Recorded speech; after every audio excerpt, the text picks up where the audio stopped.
Okay. It is okay to set boundaries and have standards.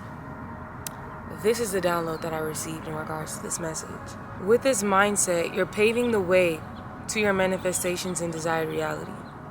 This shows the universe your focus, and it leaves space in your life for what it is you truly want.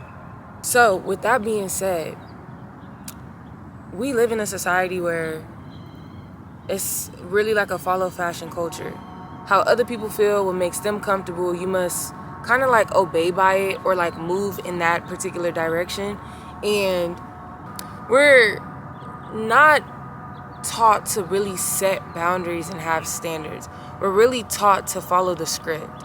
And I feel like for those who are extremely independent in their own world, have their own dreams and ideals that aren't in alignment to being a doctor or being, the script that's already been written for us, I say it is okay to have boundaries and standards.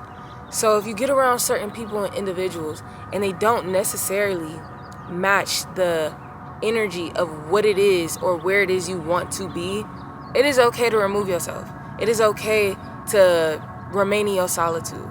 I think it's very foreign to a lot of people because we live in a society of, suppress your feelings, stay in predicaments and situations, and continue to be around people for these type of opportunities so you can get to where you want to be. That's just not the case. The right opportunities and situations and places will show up to you exactly as you want it to be, as long as you maintain your values, your boundaries, and your focus. And then just on a spiritual level, like, we all emit a frequency. Our core beliefs and what we believe in emits a frequency, a wavelength. And if you, let's say the universe brings in like your ex paradigm, your past, what you was used to, what was toxic, things of that nature, it brings more situations in. If you don't have those boundaries and standards to say, no, this ain't who I am anymore, I'm moving over here, then the universe just gonna keep sending you those same opportunities because you ain't set that boundary. You just still accepting that energy. But once you put that wall down and you move in another direction, you're showing the universe, this is what I want. And even though it's not particularly in my environment right now, I feel it within, and I'm gonna honor that feeling and remain focused on experiencing that eventually. And over time, the universe is gonna be like, okay, so her attention out over here, let's give it to her Y paradigm. Let's give it to what it is she truly wants or what you truly want. So I just say, like, I've been in a couple situations recently where I've been tested, and the best solution to being tested by the universe is always be conscious of your feelings, man. Like, it's so important. If you feel a sense of irritation in a particular situation or around somebody, acknowledge it. Don't run from it. Embrace it. What is that feeling trying to show you?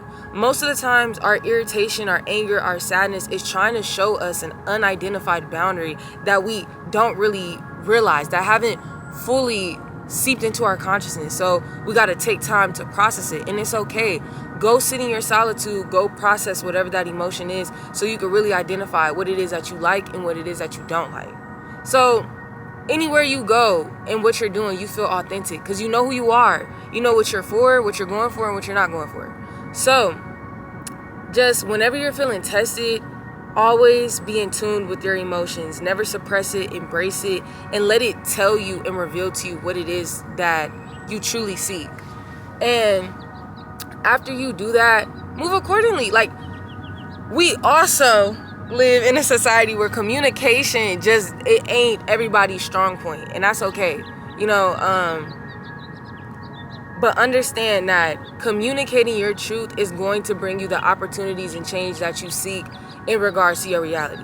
Nobody will really know who you are if you don't speak up and tell them.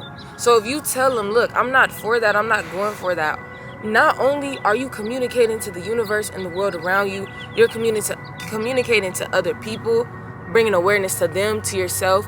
It's just emitting a frequency of authenticity and change, like, It's just a beautiful emotion. And then as you continue to move forward, you don't really got to keep telling everybody that. People are just going to know. They're going to read it off your energy. Energy never lies. And the people that respect that and are in alignment with that truth that you vocalize will start to be attracted to you. Will start to understand your mannerisms and how you move because of the frequency you're emitting. So with that being said, we are in Mercury retrograde, and I just feel like that is a download that we all need to have. It is okay to have boundaries. It is okay to have standards. And it is okay to be one in your solitude. Never allow somebody to make you feel less than or make you feel like outcast because you want space to yourself to deepen the relationship that you have with yourself. Like, come on. And those who respect it and get it are going to be the ones that are golden. The ones that are always, that's your support system. But those that make it complicated for you to be in tune with yourself, those aren't the ones that are in alignment with your path. So that's basically what I just wanted to come on here and talk about. I'm at this beautiful park. The vibes is right. Nature is right. And yeah. What have I been up to lately? I started a business, Flora Mora. I've been diving deep into herbs and, medicinal plants, things of that nature. And I've just honestly been co-creating with the ecosystem, the universe, and just taking my space. Like, I'm on a journey right now of, like, being okay with being independent. I wouldn't say alone, because I'm not really alone. I got my family, I got my friends, I got my beautiful support system, my spirit team, the universe. I'm not really alone, but being independent. And just learning how to, like, move by myself, do things by myself, and not be overly attached to other people, other things, or having, So I've just been learning how to be more of an independent individual, because I think it's important. I think it's important to really know how to vibe with yourself. You're your first best friend at the end of the day, your first love, your first family member, your first everything at the end of the day. So always tapping back into yourself is extremely important. And with Mercury in retrograde, Mercury always, like, kind of snaps me back into that reality. So that's just what I've been on, and I just wanted to share some good loving energy today. And yes, a flower to you. I love you guys.